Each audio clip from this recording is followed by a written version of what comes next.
Hi welcome to coffee ನಾಡು ಕನ್ನಡ ಲಾಗ್ಸ್ಗೆ ಎಲ್ರಿಗೂ ಸ್ವಾಗತ. Friends, ನನ್ನ ವೀಡಿಯೋಸ್ನ ಎಲ್ಲರೂ ಸಬ್ಸ್ಕ್ರೈಬ್ ಮಾಡ್ಕೊಂಡು ನೋಡಿ ಆ್ಯಂಡ್ ಸಪೋರ್ಟ್ ಮಾಡಿ ಅಂತ ನಾನು ಇಲ್ಲಿ ಕೇಳ್ಕೊತೀನಿ. ಆ್ಯಂಡ್ ಲೈಕ್ ಮಾಡಿ, ಶೇರ್ ಮಾಡಿ, ಕಮೆಂಟ್ಸ್ ಮಾಡಿ. ನಿಮ್ಮ ಫ್ರೆಂಡ್ಸಿಗೂ ಕೂಡ ನನ್ನ ವೀಡಿಯೋಸ್ನ ವೆಲ್ಕಮ್ ಟು ಕಾಫಿ ನಾಡು ಕನ್ನಡ ಲಾಗ್ಸ್ಗೆ ಎಲ್ರಿಗೂ ಮೈದಾ ದೋಸೆನ ಮಾಡ್ತಾ ಇದ್ದೀನಿ. ನಾನಿಲ್ಲಿ ಇವತ್ತು ಮೈದಾ ದೋಸೆನ ಮಾಡ್ತಾ ಇದ್ದೀನಿ. 5 ನಿಮಿಷದೊಳಗೆ ಆಗುತ್ತೆ. ಸಡನ್ ಆಗಿ ಏನಾದರೂ ಬೇಗ ನಾನಿಲ್ಲಿ ಮೈದಾ ದೋಸೆನ ಮಾಡ್ತಾ ಇದ್ದೀನಿ. 5 ನಿಮಿಷದೊಳಗೆ ಒಂದು 4 ರಿಂದ 5 ದೋಸೆ ಆಗುವಷ್ಟು ಮೈದಾನ, 6 ರಿಂದ 7 ದೋಸೆ ಆಗುವಷ್ಟು ಮೈದಾ ಹಿಟ್ಟನ್ನ ತಗೊಂಡಿದ್ದೀನಿ. ಸಾಲ್ಟ್ನ ಸೇರಿಸ್ತಾ ಇದ್ದೀನಿ. ನಾನು ನೀರನ್ನು ಸೇರಿಸಿ ಯಾವುದಕ್ಕೆ ನಾವು ಮಿಕ್ಸ್ ಮಾಡಿ ರೆಡಿ ದೋಸೆ ಇಡ್ತಾ ಇದ್ದೀನಿ.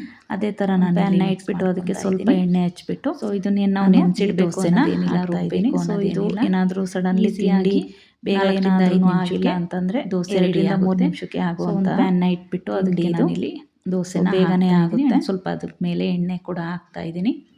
ಹಿಟ್ಟನ್ನ ಇದನ್ನ ರುಬ್ಬಬೇಕು ಅನ್ನೋದೇನಿಲ್ಲ, ನೆನೆಸಿಡಬೇಕು ಅನ್ನೋದೇನಿಲ್ಲ. ಮಕ್ಕಳಿಗೂ ಕೂಡ ಇದು ಮೈದಾ ದೋಸೆ ಫಾಸ್ಟ್ ಟೇಸ್ಟಿ ಆಗಿರೋದ್ರಿಂದ ಇಷ್ಟ ಮಾಡಿಬಿಟ್ಟು ಹಾಕ್ಕೊಳ್ಳೋದು ಅಷ್ಟೇ. ನೋಡಿ ಚೆನ್ನಾಗಿ ಸ್ಮೂತಾಗಿ ಎರಡು ಕಡೆ ನೀಟಾಗಿ. ಮತ್ತು ಮಕ್ಕಳಿಗೂ ಕೂಡ ತುಂಬ ಇಷ್ಟ ಆಗುತ್ತೆ ಮೈದಾ ದೋಸೆ. ಆ್ಯಂಡ್ ಎಲ್ಲರೂ ನನ್ನ ವೀಡಿಯೋಸ್ ಆಗುವಂತ ನೋಡಿ ಫ್ರೆಂಡ್ಸ್. ಬೆಳಗಿನ ಬ್ರೇಕ್ಫಾಸ್ಟ್ ಅಂತ ದೋಸೆ, ಇದು ಮೈದಾ ದೋಸೆ ಚಟ್ನಿ ಜೊತೆ ಸಾಂಬಾರ್ ಜೊತೆ ಎಲ್ಲದ್ರ ಜೊತೆಗಿರುತ್ತೆ, ತುಂಬಾ ಚೆನ್ನಾಗಿರುತ್ತೆ. ನಾನು ಇಲ್ಲಿ ಸೌರೆ ಬೇಳೆ ಸಾಂಬಾರ್ ಜೊತೆಗೆ ನಾನು ಇಲ್ಲಿ ಟೇಸ್ಟ್ ಮಾಡಿದ್ದೀನಿ. Thank you for watching. ತುಂಬ ಚೆನ್ನಾಗಿ ಬಂದಿದೆ, ಸಾಫ್ಟ್ ಆಗಿದೆ. ಆ್ಯಂಡ್ ಎಲ್ಲರೂ